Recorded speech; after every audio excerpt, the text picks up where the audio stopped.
workshop for the, what is it, the 19th, Yes. 6 p.m.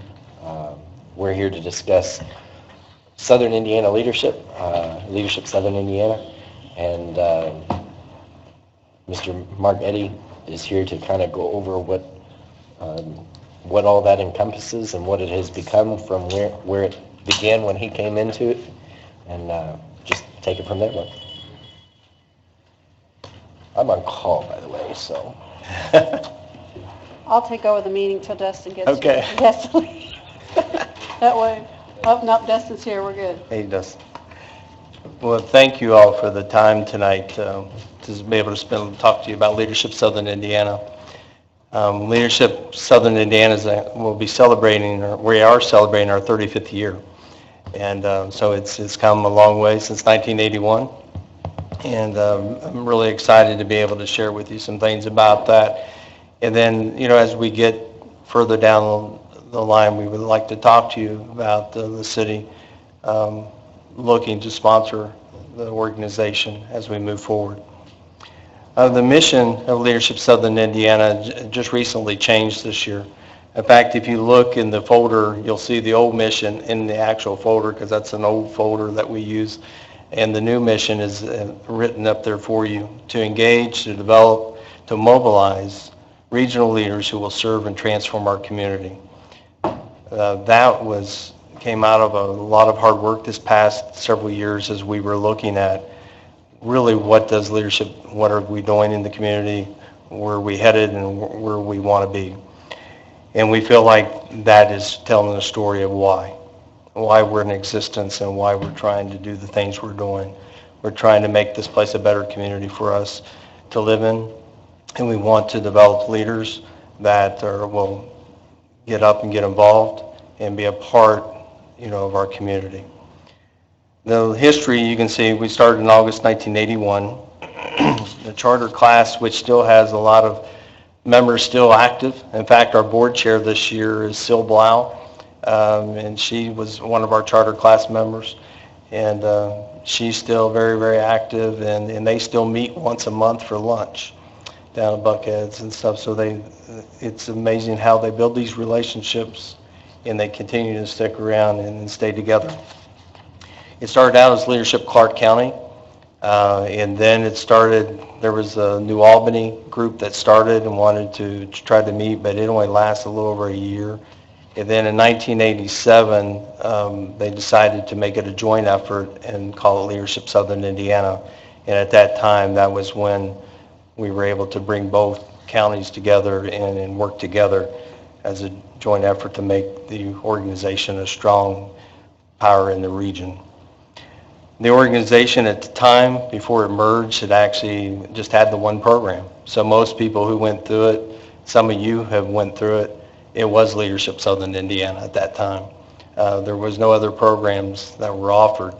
But now, in 2010, when I came on board, one of the challenges that I was given was to kind of take this program and change it into an organization and see where we could grow and how we could expand to where it could be self-sustaining and make it even have more impact in the community. So as you can see under our programs, we now have several different programs. Discover is our 9-month program. It's our flagship program, and that's what any of you who went through the program back before 2010 or 11, that's now that program. So it's a 9-month program, and it's a community-based program. It gives the opportunity for people to learn about not only the community, they get to meet the leaders of the community, where they can get involved, where they can get plugged in. A typical day, we start with a 2-day opening retreat at Wooded Glen, where we do things where we kind of talk about the challenges of our community. We work on them getting to know each other as a team. We normally have about 38 to 43 in our program right now there, and this year we have 43. And they meet out there and they really work together. In the afternoon of that first day, we do an assessment where they actually get to know each other a little bit better and get to know themselves and how they can improve themselves. The second day of that retreat, it's an overnight retreat. we do team building, and Wooded Glen facilitates that for us, and they do a great job. But it really, the people by that time, they already are starting to come together. They're already starting to know each other. They're already working on teams, and that's a big plus. And then we start our regular day, and it mentions we have 9 different sessions. We do the history heritage, so we cover Floyd and Clark County. Roger Fisher spends a lot of time with us. Most of you know Roger, and he does a great job of facilitating that, and we meet with other historians during that day. We have a education day, which we try to talk about anywhere from K through higher ed, depending on how much time we have that day and where we go. We try to cross in both counties quite a bit. We do a government day. That day is mostly involved in local government. One day we did go up to the Capitol and spend a day up there, but most of the time we try to stay local. Here we try to meet with the mayors. Sometimes we have council people there, county council or commissioners. So it's a variety. It could be the police chief, it could be the fire department, it could be a lot of different avenues. It's different every year. We have a community leadership day. That's a day when we really try to bring in people that are community leaders who have really taken on a charge. Somebody like a Carrie Stimler in the past who was instrumental in pushing through the bridges. People like that who have had the experience of going through the fire and where they can take it and they get to talk to the participants. We have a Health and Human Services Day where we visit the hospitals, we visit places that, like a child place, different places like that are actually doing things, serving our community in social service type settings, and learn what we can from them and what is actually happening out there in the field. We do a tourism, it says tourism here, but it's tourism culture day. So we spend time visiting across, not only in Jeffersonville, New Albany, but also in Louisville, visiting areas that are in this region that impact those type of things in our tourism. And when the Economy and Enterprise Day, that's a huge day where we usually start at the American Commercial Lines. We actually see a barge released. Then we spend time going out to River Ridge quite a bit. A lot of that here lately has been spent a lot in Clark County. A lot of things going on over here, obviously, but we do visit we'll go to Samtec, for example, places like that to give people an idea of what businesses are doing, because not everybody realizes that there's a lot of businesses that are working here that are doing stuff not only here locally, but nationally and international. So we try to give everybody a good feel for what we have, what type of rich heritage we have here going on in southern Indiana.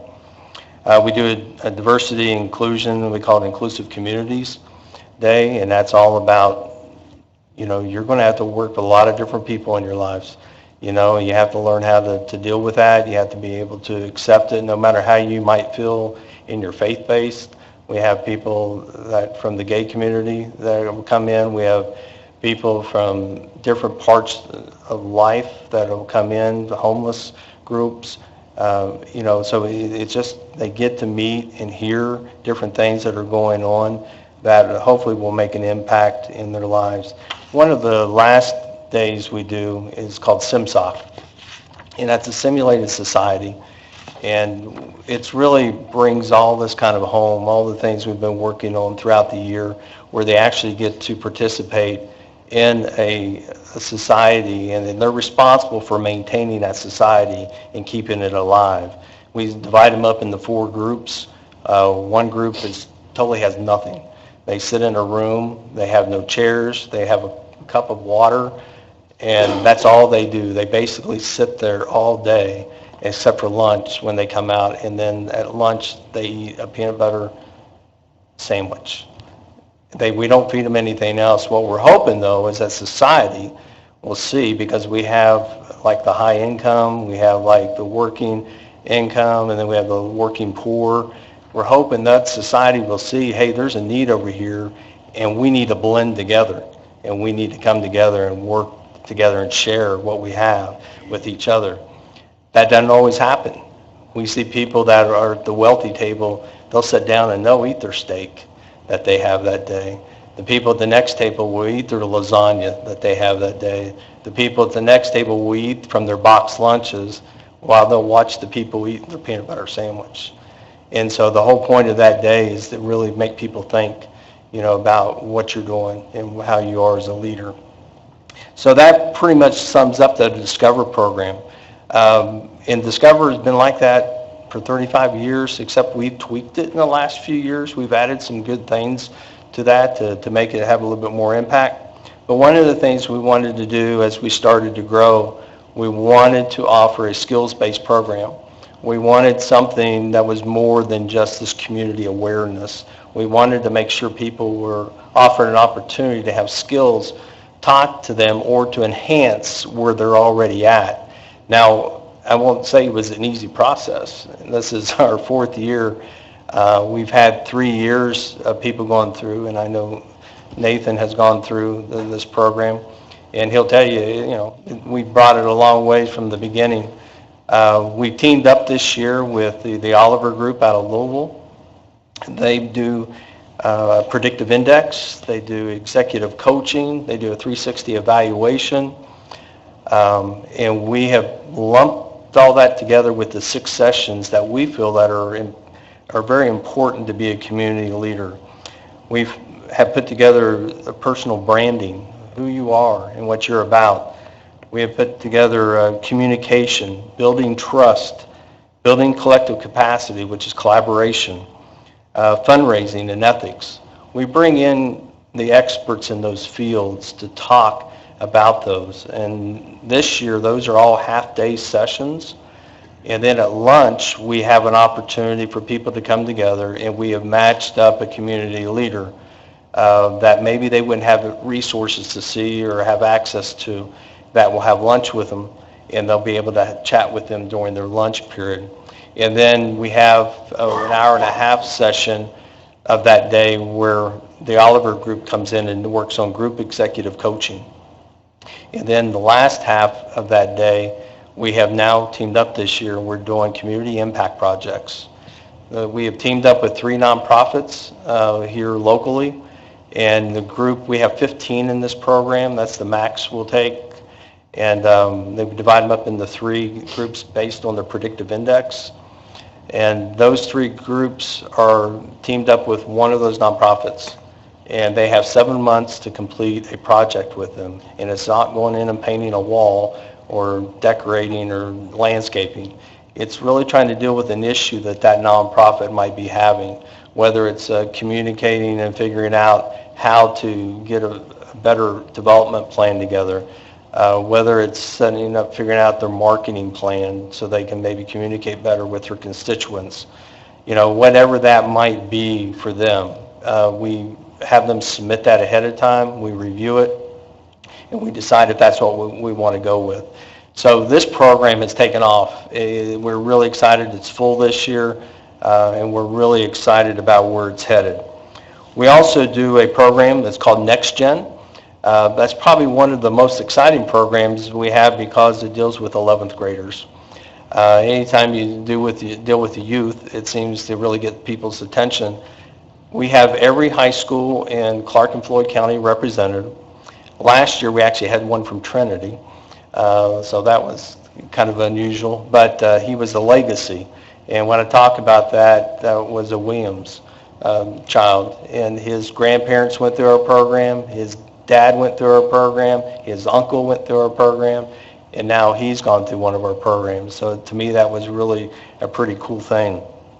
But it has 5 sessions, and that fosters leadership skills through personality assessments, and it helps them to see who they are and the potential they have. We also do visit different things similar to maybe what we do. We do an interpersonal communication day part with them. We also do an opportunity to visit different community areas. We do a philanthropic day and financial literacy. We feel like in 11th grade, before they're getting ready to go into college or into the trades and get student loans. We feel like it's important that they know what the cost is and that we can help them. For the last 2 years, we've teamed up with the St. Louis Federal Reserve. They're not able to do it this year, and so we've teamed up with somebody from IU Southeast who's going to be stepping in and helping us with that this year. We also do a one-day program, and it's called Focus, and it's an opportunity for you to kind of get an eye to see what leadership's all about. It gives you an introduction really to our Discover program, and I actually put in your packet there a little flyer on Focus, so you can see it on the left-hand side, and I also just put our agenda. It's this Thursday is our first one. We're going to do 2 this year. We still have room for people, so if any of you would like to sign up for it, you can. Just visit our website. But you can kind of get an idea of what we do as we visit throughout a day. We just try to give it snippets of what our day might look like. So we do a lot of different things. You can see we're visiting with one of the superintendents of the schools that day, and also a board member. We're going to talk about the referendum a little bit and what all was involved with that type of process. We're going to be sitting in New Albany with Dr.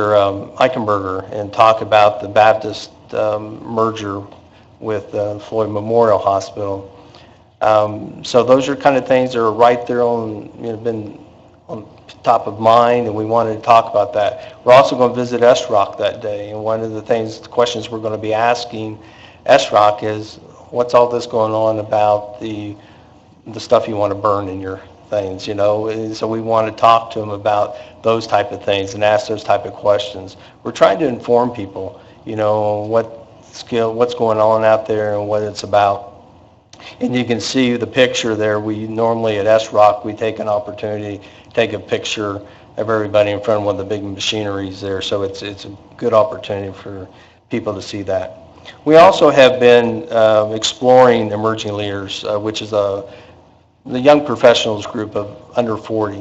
One of the things I can tell you about that is it's been the most challenging thing that I have taken on and tried to do. You're working with the millennial group mostly, and even though I have a millennial assigned to that group, it's still very challenging to find out exactly what they need, because sometimes we think there's nothing out there for them, but there's a lot of things that are out there for them in leadership wise, even though some of it might be across the river. There are things for them to learn and to explore. And so we're still trying to do things that will help them. And one of the things we have coming up is an event for them on October 29th, any of you interested, and we're going to do a 5K run. It's downtown. It's an opportunity for them to try to bring people together and for them to network and get to know each other, but it's open for families. And because a lot of these people have young children, and they want to be able to work together and get to know each other. If you turn the page, you'll see we also do things for the community besides providing leadership development. Community and alumni engagement. With our mission, that includes, engagement, development, and mobilizing people that serve and transform. We believe it's our responsibility to help educate as we move forward. And some of the things that we get involved in are educational forums. We have done an educational forum on how schools are funded, and just to help people understand that. We got so many issues going on about our schools. A lot of people don't have a clue how things are being funded, and so those are one of the things we wanted to do. We do debates, which sometimes can be challenging, especially when you're looking at local, state, and congressional. We're actually going to be hosting a congressional debate on October 6th, the 9th District Congressional Debate. It'll be at Floyd Central High School. And so that we have, if you're a leadership grad or alum, we have a VIP at 6 o'clock for that, and then at 7 o'clock the debate begins. So you're welcome to attend that. We also have started about 2 years ago a Campaign 101 series, and that one we're tweaking every year, trying to make it better. It's an opportunity for people who are thinking about running for public office, what is involved, what do they need to do, what are some things that maybe can help them along the way. We try to bring in people from the media. We try to bring in people that from both parties to talk about, what it took to develop a plan. We try to bring in people to talk a little bit about fundraising and those type of things. A lot of different issues are going on, and some people, like it. We've had, actually, to be honest with you, we've had a lot of people from Harrison, Clark, and Floyd counties both come to that. So that one is kind of growing as we go. We'll plan on having that again in January of this year. We do a breakfast series. This one has been pretty popular, and it's gone on for several years. We try to bring in different people to speak. Last year we did a combined Next Gen, which is our 45 kids from the different schools along with the adults, and we brought in Bob Carr from Heartland Payments, and now he sold it, but at the time it wasn't sold. But anyway, he spoke to the kids about the importance of planning for the future. He also spoke to them about giving back. He has a Give Back Foundation, and he talked to them about that foundation and what that meant. And so he gave them a book, the book that he wrote. And so there was a great opportunity for the kids not only get to meet him, but they also got to meet other leaders in our community because they were able to sit at the tables with different leaders that we have going on. We do an annual meeting every year. Our next one's coming up here on October 26th. In fact, the city of Jeff will have a table there. And we sell that out every year. We have 344 people there at the Grand. That's the largest facility that we can find around here. I'm hoping next year there might be a facility at River Ridge that we might be able to go to. I'm hoping that will have more seating capacity. But it gives us an opportunity to share a little bit about the successes we've had at leadership, and then also honor people who have fulfilled needs of, like in servant leadership, Young Professionals Awards, and also Lifetime Achievement Awards. And then we give a Volunteer of the Year Award and those type of things.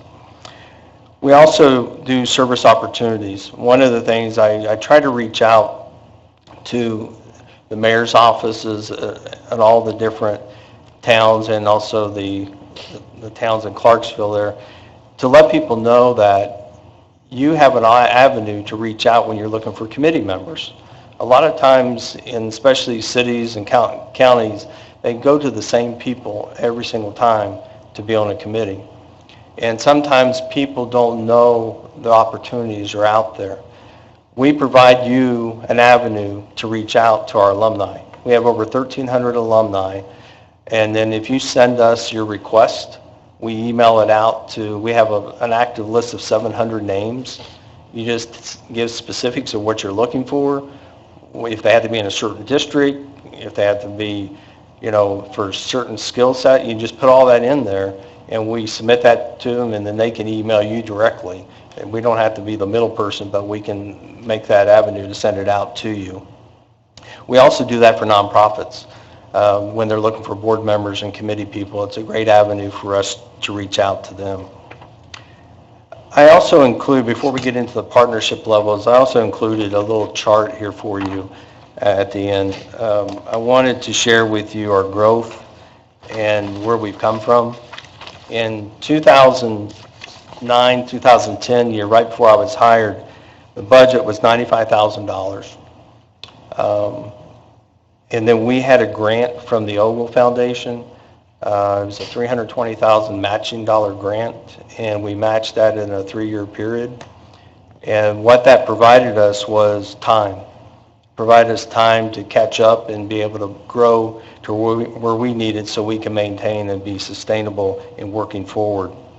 And you can see over the years, as you look down through there, you can see we're up to $330,000 now annually. But if you look over, you see Ogle grant, tuition increases, new programs, events, fundraisers. You can see where those little X's are. That kind of explains to you what kind of impacted certain years. Because it wasn't, and once we got done with the Ogle grant, we really were in a point that we were starting to add new programs. We started adding new revenue. for us. At the one time, we were probably at $57,000 in revenue on tuition. We're now over $100,000 in tuition, for all of our different programs that we offer. We bring in about $131,000 a year in sponsorships. That came up from $31,000 when I first started. We then move into alumni. They support about 15% of our giving, and then our events, including our annual meeting, which is our largest fundraisers, is about 31%. So when you look into all the packaging, that's where we're at. We also have some grants from time to time that we get, but those are normally a one-year thing. It's not something that's ongoing. And so those are things that helps us sometimes kick off a program, and then we have to look for ways to help us stabilize and make sure that we can continue to offer that program. The last thing there listed are the different opportunities, sponsorship ways that you can provide support to our program. And those are the opportunities we would like for you to consider and see where you feel like you might be able to help and be a part of that, because we do feel like we're vital to our community. We feel like we're providing a great service to our community, and in order for us to continue to grow and to continue to develop, we still need to continue to look for support that will allow us to grow and to move forward. One of the things I can share with you, I do want to share with anyone at that $10,000 level or more, we also provide them one participant in our program each year. So whether that's in our Discover program or our Engage program, they're allowed to put somebody in that program. So that's something I wanted to make sure that you saw on that. Do you have any questions for me? I'm not for you necessarily, Mark, but I'm curious, has anybody else gone through Discover or the original LSI? You have? Dustin, I think. I went to the Campaign 101 event last year No, with LSI, but that was it. I remember just seeing you there. That's a class of 91. And also leadership scouts. Diversifying. Yeah. I just speak on behalf. It's a quality program, and if you have the opportunity to participate through your company or through whatever, if the city sponsors it at that level, maybe through the council, but it's a good program for folks to participate in. What is your tuition? Tuition's right now this year is $17.95 for our Discover program and for our Engage program. And then you can see for our Focus, it's $150 for the one-day opportunity. The kids through the Next Gen actually get a pretty good deal. We only charge them $75, but First Savings Bank totally underwrites the program at $25,000. And so they provide us a really nice opportunity there to provide the kids a great opportunity. And they love it. They just... And I think you'd mentioned when we talked that there are scholarship opportunities for kids who that 75 might be Sure. a challenge for. Is that right? What we find is a lot of times the school systems, if they're available, they will take care of the costs for the kids. Not all of them do though. And so that provides an opportunity for the kids who can't afford the $75 that will provide them. We don't want them not participating. If somebody can't participate because of the $75, we'll make it work for them. We think it's that important for them. And we tell the counselors when we're looking at these kids going through, we tell them we're not necessarily looking for your straight A students.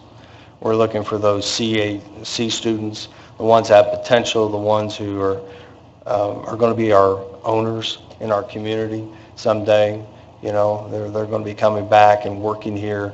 We want to try to make an impact on them and help them to get to know people in their community and learn how to give back and then start saving so that they can have impact in our community. Mark and I sat down and discussed a lot of this several weeks ago. Yeah. Probably back in July, I think Yeah. it was. And I told him that it would be better for him to come before the council during budget time. If this was something that we wanted to approach, that would be the time to discuss it. The budget has kind of come about a little differently this year, and we've just about got it wrapped up. But I think that if there is a will to partner with Leadership SI, we could probably find a way to make it work out of some of the money the council has for special projects. But I don't know what anybody else's thoughts were. One of the concerns that I had initially when we spoke, and you touched on it a little bit, is in the past, Leadership has sponsored debates on a municipal level. And I know that can get kind of touchy when we talk about funding from a municipality. If you want to discuss that. Sure. As we're exploring that, one of the things we're actually kind of leaning away from that. We really have enjoyed the state and this is our first time to do the congressional debate. And the state debates have been really good. The challenge we have with the local, like mayoral debates and things like that, is that most of the time the different candidates bring their own supporters to the thing. So we're really not impacting like we were hoping to. We would like to see more of an educational experience for our community for people to see it, but they end up having their own supporters there, and then sometimes things get going out in the audience that I couldn't even hear last time. And those makes it very uncomfortable and uneasy for people to really feel comfortable about what's going on. And at the time we did start that, the League of Women Voters were not active, and so they weren't doing anything, and so we felt like we were filling a void. I know they have started back up, no matter how you feel about that one way or the other. But one of the things I think we're looking at is getting more involved, just staying at the state level. That's where we seem to feel more comfortable at, and it's where we have a lot of impact. But we're still going to encourage people to participate and get involved in the process. We do not take sides. We don't endorse anybody. That's not our position to do that. We want everybody to work together. We think it's important, no matter what party you're from, that it's important that you come together as a team once you're in here to work together and talk together. And what's best for our community is what's important for us, and that's the stance we'll take every time. You mentioned that you are currently funded with about $130,000 in sponsorships. Yes. How much of that is public dollars? Do you have? Zero right now. Zero. Yeah. We had, 2 years ago, we did have a $1,500 small gift from the city of New Albany, but that was just that one-time thing. You asked for thoughts or comments. I was going to say, because I'm usually pretty tight on the budget, I'm been really critical, and next year's budget's crazy tight, and I think we still got to cut some more. I don't think we're done. But with that being said, I think certainly if we look at what we have available this year in a month or so, and to determine, do we have any funds? I didn't know we were going to be asked to look at this, or I would have tried to look at some funds. But I would be more inclined to look and encumber the money from this year's budget, like if we have some from special projects left, or if we have some in another fund that we didn't spend all, that we could say we would like to do it out of this year's budget, which does not commit us every year out of our budget. It's just like, well, we're able to do it. I'd rather go that route than to add it to a budget that we know is already extremely tight and we're going to have to cut. So that was just my thought, Matt. I don't know, my thoughts on it. I just thought we were hearing about it. I didn't know that they were going to come with an ask. I thought I asked that at the email or something. Just keep in mind, because I made sure that the homeless coalition, when they come before us, don't ask because we're tight. We cut everything under us because of circuit breakers. So if we have if we have to make a decision tonight, then my answer is no. But if we have a chance to look things over and look over the budget and see where we're at, that is something that I could be open with.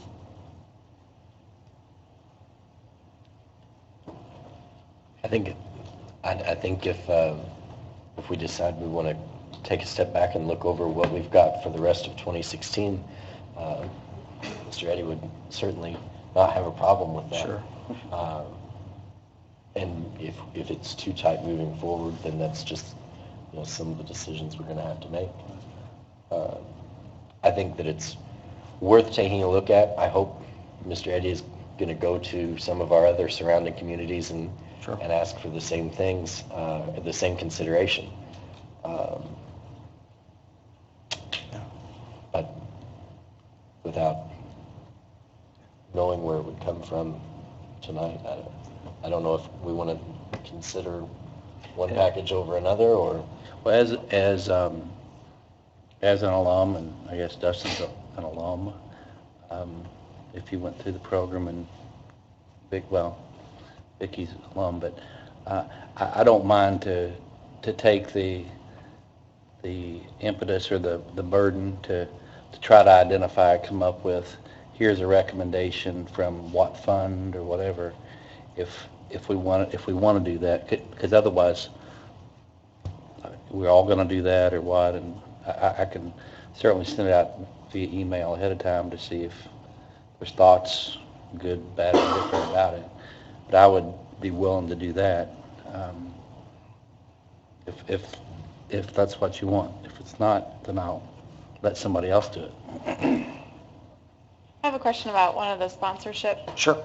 So it mentions sponsoring a program day or event. So for the program day, is that like one of the 9 days in the Discover program? It could be. One of the things that happen, everyone's an organizational sponsor, no matter what you do. If we have an opportunity that's already being filled as a program day, one of the things that's becoming more challenging is that a lot of those individual days have been filled. So it's mainly growing the organization now and moving forward, helping us. But if there's an opportunity, then yes, it could be filling one of those days. And basically what that would mean is we would have the logo of the city on the agenda. We would have somebody there from the city to come and say a few words to the group about what's going on and what opportunities they might have to participate in different things. But With Nathan being a graduate of leadership, Southern Indiana, I have no problem with him taking the lead and coming back with some options. I would support that. It's the obvious question, is Government Day already taken? Yeah, that's what I was thinking. well, you have right down the road here, Mr. Steve Stimler. Stimler Corporation normally sponsors that day, and so he's got adequate funding to do that. so he he takes care of that. As a alumni, and I've been on alumni for a lot longer than any of you all have. And as a taxpayer, this is my concern. In all the times I've been here, and it's been 20 years, not one time has leadership of Southern Indiana come into City Hall and go to the clerk's office with the council, have the council here to meet with them and the mayor. And if you all are going to donate money, I think there ought to be a day, because all of us are leaders. We all were elected. Some of us have been elected for a long time. And I think that's very important that we're part of it as Sure. an alumni. Let me say, I have been part of it, and I've been asked to speak and show up to a couple meetings in the past, so I have been involved in that respect. And some of the times what happens, Vicki, is that the location is maybe not here, but the mayor, usually every year, is involved. But you're right, I mean, there's always other opportunities we need And I to just reach think, out. and I'm not just saying for myself, but we've got council, Yeah. and I'm glad, Ed, you have, and Nathan, you probably have too.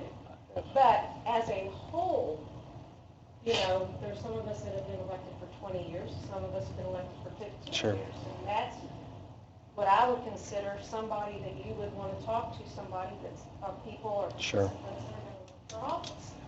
And I think it's great that the mayor goes, I think it's Sure. great, but we have council people who also should be Sure. on that group. Good point. We've also, like in the Campaign 101 program that we offer, we normally have the county clerks there, mainly because they talk about all the dates and the deadlines that are coming up. So we try to include, but we always can do better. So yeah, we can always do better. But anyway, thank you all for your time. My main thing is provide information for you. Children, next gen, Yes, how long have you been doing that? this is starting our third year. And how many children from Jeffersonville? Well, Jeffersonville High School, we normally have about 6 a year that come through there of the 45, What's the age range? just 11th graders. They apply in their 10th grade year, and usually in the spring of the 10th grade year, and then we process that and make a determination. Greater Clark itself, from New Washington, Charlestown, all those different things, probably have about 15 students involved with those 45. 11 from Jeffersonville? About 6, yeah. That's our largest high school, and that's the largest number we usually take. What is that application process? They have to complete a form on why they want to do it, and the information. Around January, February, in that time frame, they apply. And then they give it, the counselors at the high schools are usually are people that make sure that they know it's there and it's available for them. And then that's how we get it submitted to us. And sometimes they mail it to us, so it depends on what they do. You receive those next year, call me, and so we have an urban enterprise association. Uh-huh. Yeah.